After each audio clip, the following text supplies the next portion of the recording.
Guys, it's been raining in San Diego for the last 4 days, pretty much non-stop, and I've run out of sunny day videos that I have cached.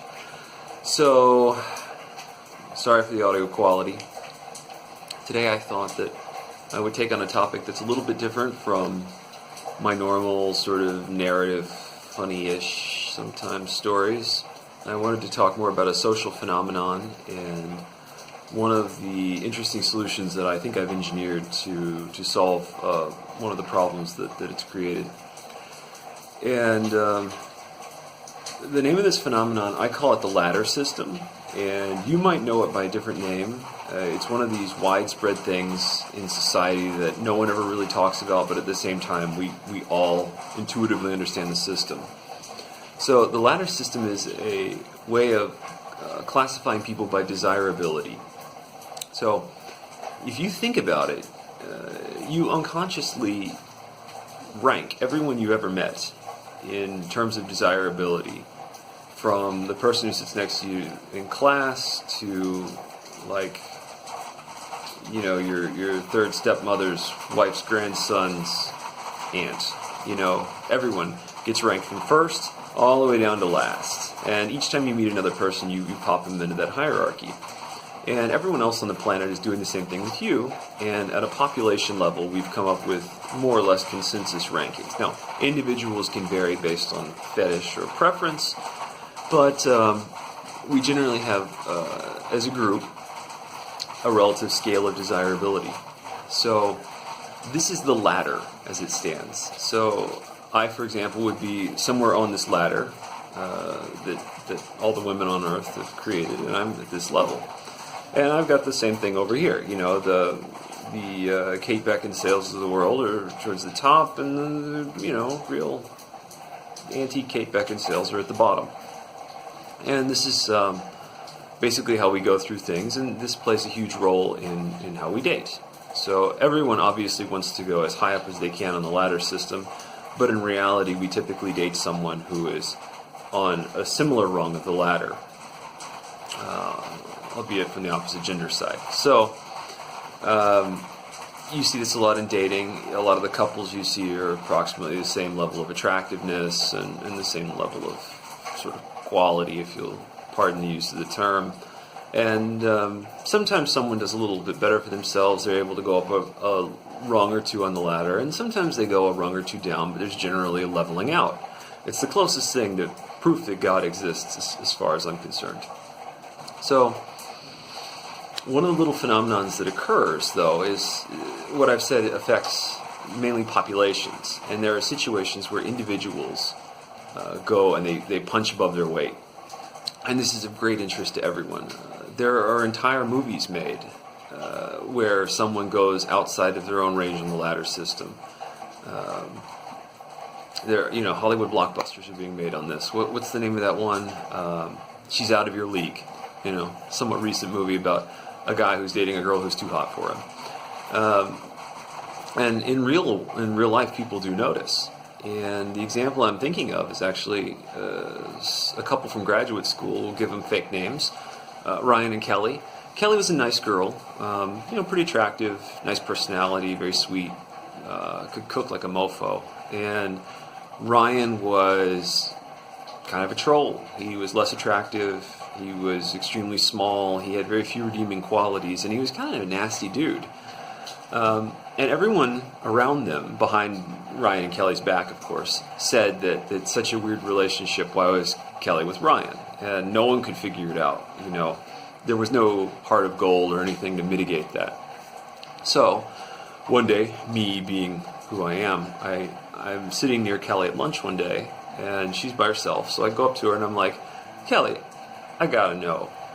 You know that everybody's like baffled why you're with Ryan. Everyone thinks you could do a lot better. And Kelly's like, really?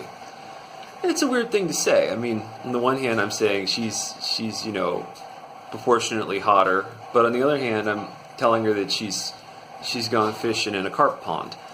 So it's kind of a mixed message, and I'm curious how she's going to take it. I'm running a little social experiment.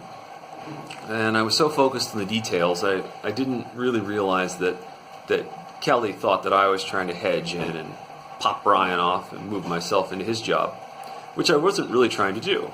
But notwithstanding that, maybe it was my intervention, or maybe it was the realization that she really was underachieving, or maybe it's something she'd already had in her head. Kelly begins to notice that she is underachieving with Ryan, and she starts to withdraw. And Ryan was many things, but he wasn't stupid. Deep down, he knew he was punching above his weight, and he realized that Kelly was starting to withdraw. So at this point, this is one of those little exceptions to the ladder system where you realize that you can't hold it. You know, you're outclassed. It is a Billy Bob Thornton, Angelina Jolie style relationship, and Brad Pitt's hovering in the wings, and Billy Bob knows he can't hold it. You know, all he can do is just ride the bull as long as he can. So, what did I call him? Ryan, right, is in this situation with Kelly, and he's got to just string it out as long as he can. He starts doing all these little things to keep her with him. And, you know, none of it works. He's just delaying the inevitable. And eventually Ryan gets to the ground zero, and he tells Kelly that he will kill himself if she leaves him. And this buys him another month or whatever. But eventually she's like, you know, do what you got to do. I'm out.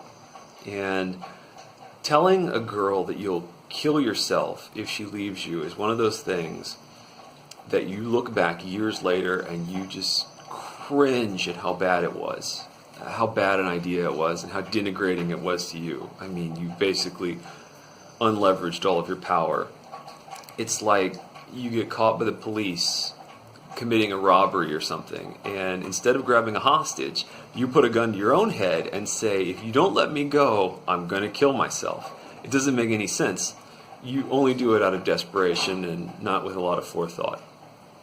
So I've given this some thought. You know, I've been in one or two relationships where I was definitely out of my league. I might be in one now. Don't tell anyone this, but you know, I think to myself, what would I do instead of saying, if you leave me, I'll kill myself? And I think I've come up with one idea that kind of works. And it's a variation of playing the race card. Now, for this example, I want you to imagine that they're just basically like two white people, me and a white girl. And the white girl I'm with is way better than me, and we probably both know it. And she's starting to really realize it, and she's getting ready to dump my ass. And I want to try to delay this by as much as possible. Well, how do I do that other than the route? So my idea is to basically reverse play the race card. And the way you do this is you say, listen, I want to talk to you. I know you've made some comments, and I'm not sure how you're going to take this, but you're going to find out eventually. And if you need to break up with me, I understand, but I want you to know that I am actually 1/8 Asian or Mexican or whatever. And they're going to wonder, the person who's out of your league is going to wonder why you said that.